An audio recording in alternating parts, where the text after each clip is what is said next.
But like I was having this conversation this weekend with a friend, and he was like, Brian, I have all these different interests. I don't know where to start. Yeah, yeah. You And know, that's a very common thing. And people say, well, you want to give your passion, but I don't know what I'm passionate about. So my advice there, and this is born out of some studies that people have done.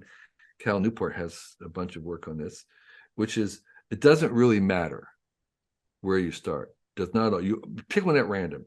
Pick something and just master it. Become world class if you can. Just decide to master something, and it doesn't matter. And here's why it doesn't matter: because where you begin is not where you end up.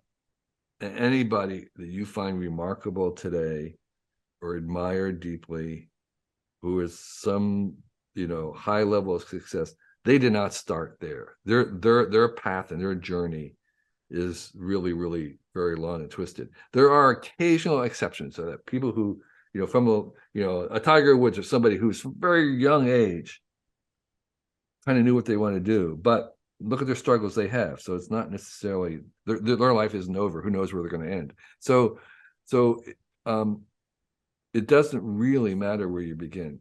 Just master it. Become, as if you could, world class at it. And that gives you the power, the confidence, the platform to begin to nudge your way into things where you are your passion. So you can't really find your passion except through work, except through doing something. Even if it's not the thing that you're doing, you can't think there. You can't feel your way there. You can't arrive at your passion through your mind. You have to arrive at your passion through work. And so what you want to be doing is working on something all the time and getting really good. And that expertise will illuminate the direction you want to head to. And then you can arrive at your passion through that work.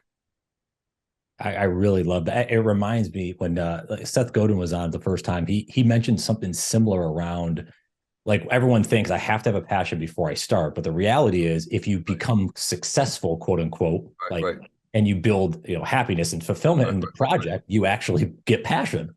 right. It's amazing how that Passion works. is, yeah, Yeah. passion is sort of a byproduct in a certain weird way, Yeah. rather than the instigator. Yeah.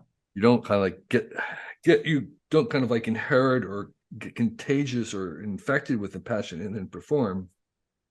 You perform, and the passion is a byproduct of that performance.